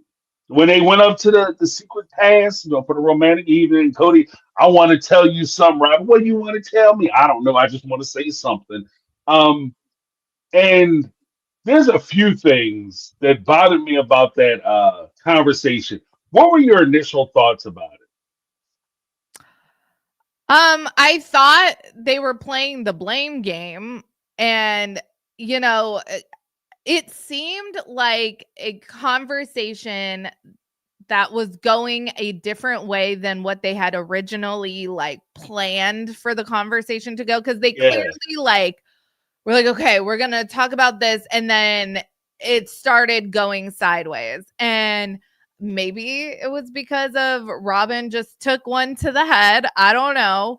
But it seemed like she was kind of stunned that Cody was like blaming her for stuff. And she was kind of trying to get him to like admit things that he's like vehemently like denying now. So right. it's very strange. Hmm. What did you think? Well, because I agree with you. I think that the conversation totally went left as far as was concerned. It is an interesting angle that like she was actually it went left because she was suffering with a concussion at the Yeah. time, but. Maybe she was like, okay, I don't have my wits about me right now. Like I'm not on my A game to be able to like, have my comebacks, but Right. Well, because it's also weird too, because they also made the assertion that she directs a lot of the conversation the way Mhm. she wants it to go to try to get the best outcome. So if she's actually injured and she can't direct the conversation because she's a little foggy, then you leave Cody to his own devices, and this is what you get. You know what I mean? Yeah. So I think that's built into the cake. But I also think that there was an interesting point where, Robyn tries to say that Cody, because it's a weird part, like it's kind of that chef's kiss that Robyn does where she says essentially, Cody, you've been having strange thoughts, you've been aggressive, you've been doing all these things. So in essence she's really setting it up so that she's the victim of his mistreatment of her and the destruction of her dreams and hopes and dreams. And then Cody is like, whoa, whoa, whoa, you're the reason why I'm angry because I think that ultimately, and I kind of talked about it in the video I did the other day, that ultimately Cody is angry with Robyn because in his mind, and this is me just kind of trying to tea leaves a little bit, read the tea leaves, is that Mhm. I think that when Cody looks at it, he sees Robyn as a person who made him keep Meri around longer than he should have. And because he kept Meri around, it gave her the opportunity to go to the church and get the release. And when the church gives her the release, the church officially says, Cody, it's your fault that the relationship fell apart. Up until that point, Cody has never received any criticism or at least a verdict of it being his fault that these relationships fell apart. Because Mhm. we as the fans have always said that, yeah, it's Cody's fault that these relationships have fallen apart. Robyn played a part, but it's up to Cody that these relationships fall apart because he's a shithead. But he doesn't respect our opinions because we're Mhm. not polygamous. You can't tell the prophet of the AUB that he doesn't understand polygamy. You know what I mean? And he's saying it's your fault. And I think that Cody, not willing to take responsibility, he looks at Robyn and say, you know what? If I'd have cut that lady, if I'd have shook Meri years ago, she never would have been able to go to get this release. And they never would have said, I'm responsible because I abandoned her. Mhm. And so I think they're competing with that. Like they have that like little competition going. But what Mhm. do you think about like the whole like um his position about the one house?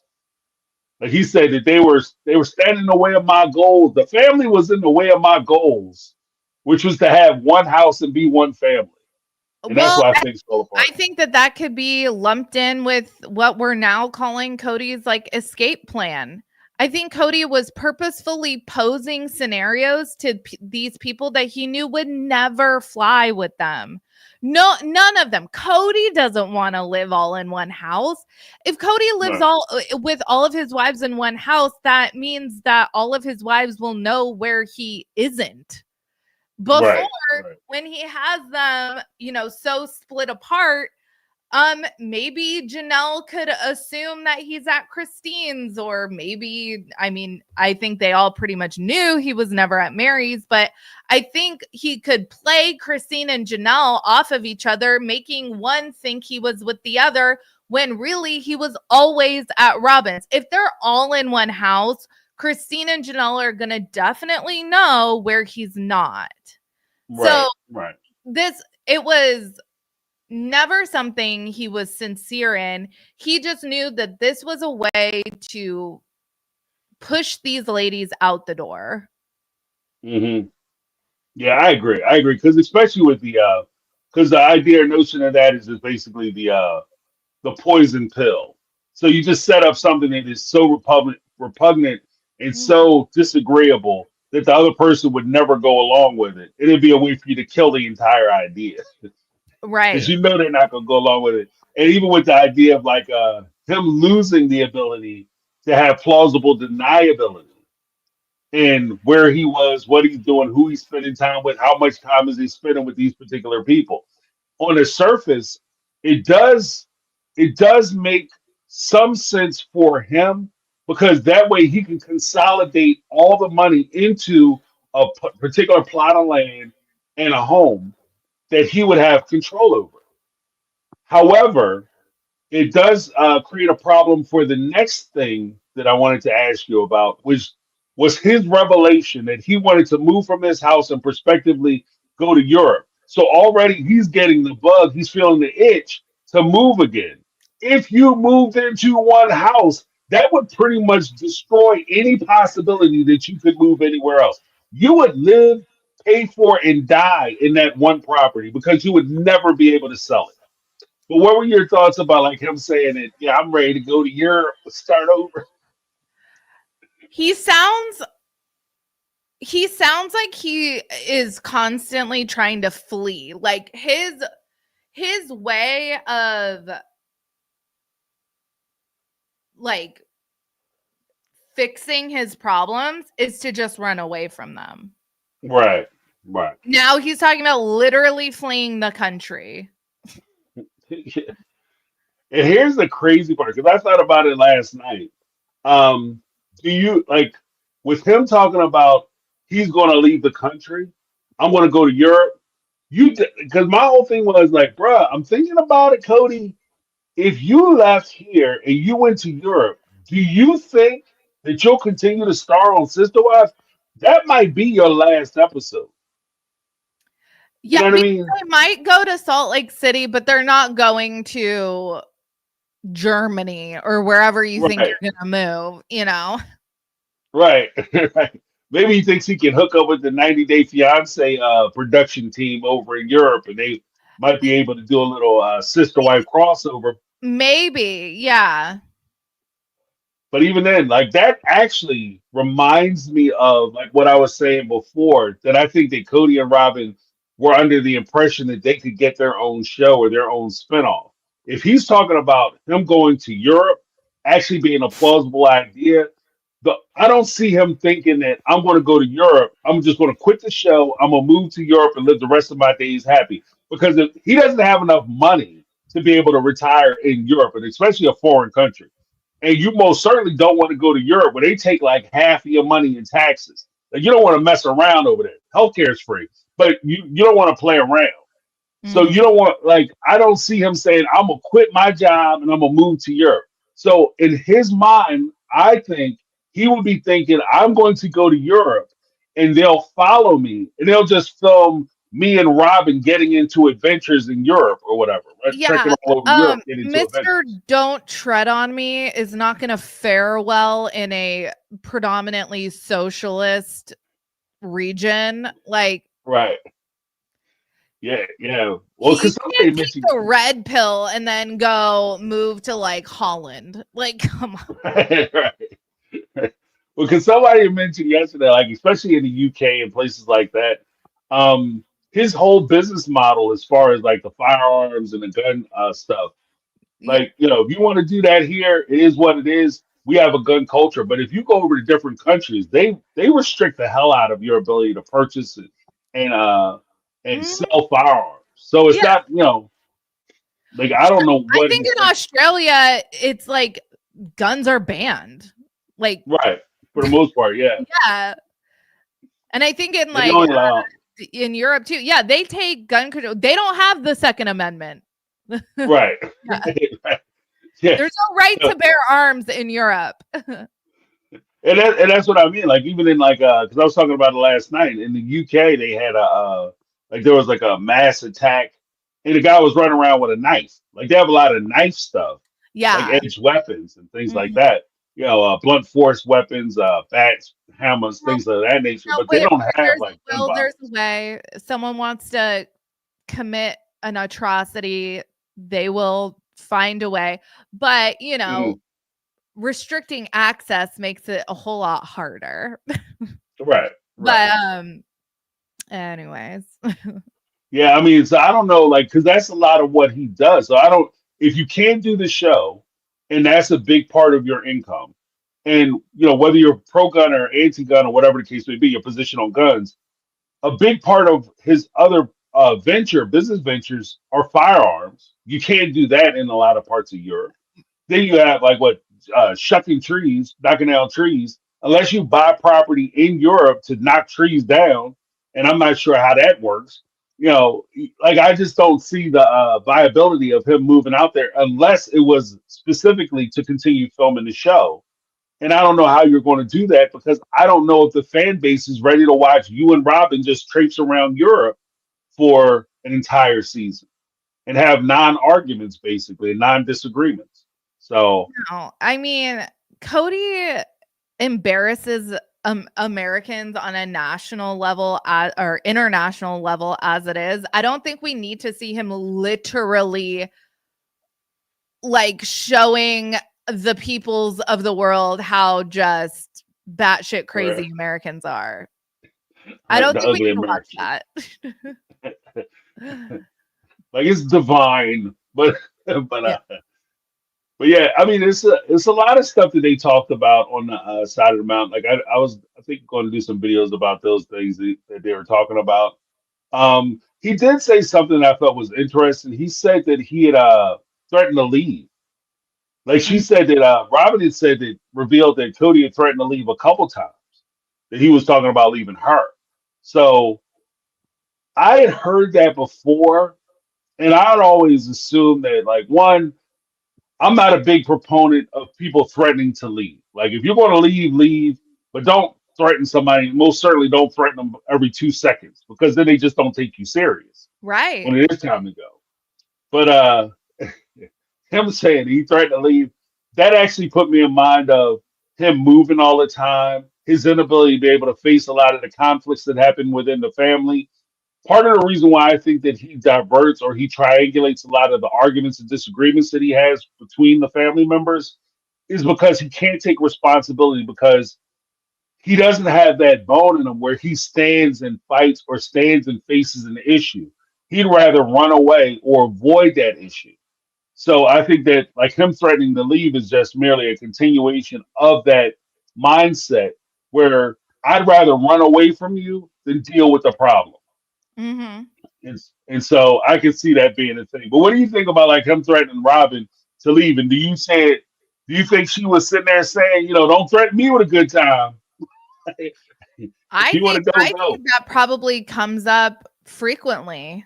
I think he Mm, frequently threatens to leave. And I think he revealed something with this whole he's worried that 3 of his ex-wives have deemed him as worthless. He hopes that Robyn doesn't also one day perceive him as worthless. And I really feel like he just told on himself there. I think he really is worried about that. mm, mm. Well, because the weird thing is too is that there's so much what I see in him, or at least the way he's perceived by me on the show, is that he's so worried about perception and how other people see him. Like, so the importance of I have to have a pretty wife because I want all the guys to say, wow, Cody has a pretty wife. Or I have to have Rolexes or drive a certain car because I want other people to see me as the big shot. That type of mentality. And I think it feeds into what we were talking about here because if he's so worried about how he's being perceived, he's already taken a shot to his ego because 3 of his 4 wives already left him. And Mm-hmm. if another wife leaves him, then that's pretty much confirming that he's a marital failure. So, from that respect, I think he would much rather self destruct the relationship and leave the relationship himself as opposed to waiting around and having her figure out that he's not worthy of a relationship. And I think that that's part of like when you like as you were saying, I think that that feeds into his whole notion that he's afraid she's actually going to leave him. I You know, agree.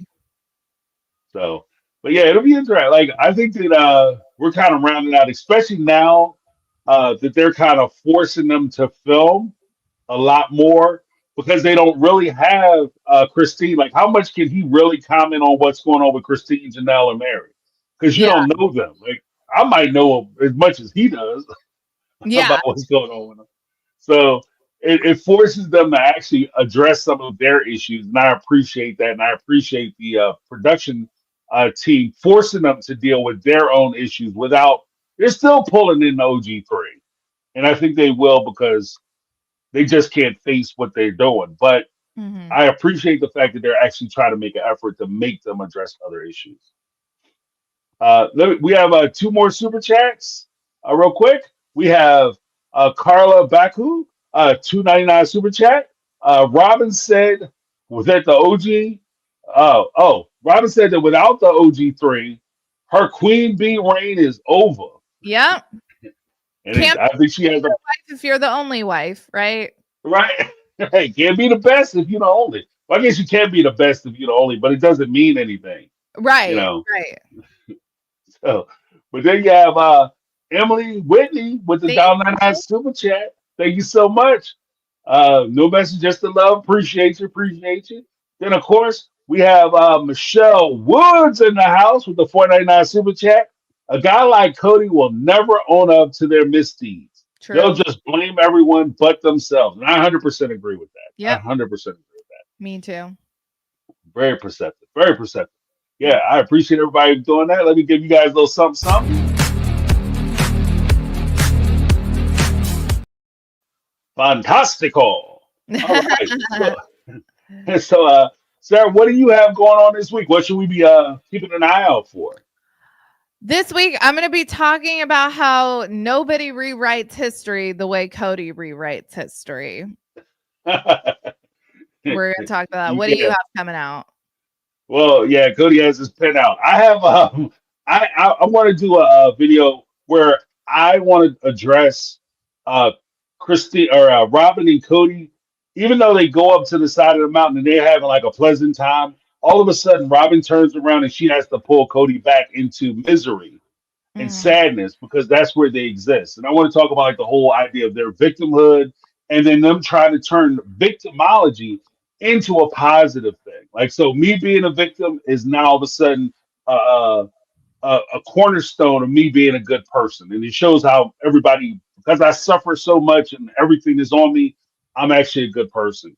And so I right. think that, and then my favorite part is that Robyn will drag Cody down, get him sad, depressed, and get him talking crazy, and then she'll turn right around and say, "You've been sad this whole time, and I don't like it." And so, Hmm. well, I was some fun with it. But yeah, that's awesome. Did you have anything to say before we go? Just so much love to our moderators. You guys are awesome for hanging out every week, keeping the chat. I mean, but everyone in the chat is so cool anyways. Like we don't have a Hmm. like I said, whenever there's like a court case and I'm in like the law and crime chat, woo, those chats can go off the rails. But Right.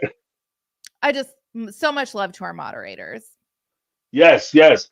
Big shout out to the moderators. And like Sarah said, the chat, you guys keep it live and funky Yeah. for us. You make sure that you keep everything on point. One, two, you're very encouraging. Three, you're very funny and insightful. So I appreciate that Yeah. because I learned a lot just as much from you guys as everybody else. And I appreciate these kind of conversations because it's always nice to see where other people are with what we're seeing on the screen. So Yeah. I appreciate everybody in the chat. And as far as the moderators, salute. We have Yeah. on my end, we have Brittany, not Brittany. I saw Lizzie B in the house. I think I saw Carmel Cuties earlier, but big shout out. If she's here, she's here. If not, she's not. But thank you guys so much. There's also Tiffany H in the Yep. house. The cat is in the house holding things down. Yes. Did I miss anybody? I I think don't. you covered it. Okay, okay. If I missed somebody, I apologize. Shoot me Yeah. something real quick, and I'll make sure I acknowledge you. But thank you guys so much for hanging out for us, and hanging out with us. If you guys hung out this long, or if you're in the replay category, that's fine too. But make sure you hit that like button so that way we let everybody know that you guys appreciate what it is we're doing. Make sure you check out our videos coming up. We got a lot of stuff coming because even though we only mentioned one video that we got coming up next, we will be having things rolling out the entire week. So make sure that you subscribe to our channels, ring the bell for notifications, and you will be notified when we upload new videos. It'll be awesome. You'll love it so much. So I Mhm. appreciate that. But so as for me, as for Sarah, we want to thank you guys for hanging out with us. Thanks Yeah. for spending that time. That's my take. I'm James. This has been our take on reality and reality squad because we rolling with the reality squad. Thank Mhm. you guys so much. Have a great night. Bye, you guys. Have a good one. All right, see you. All right, all right.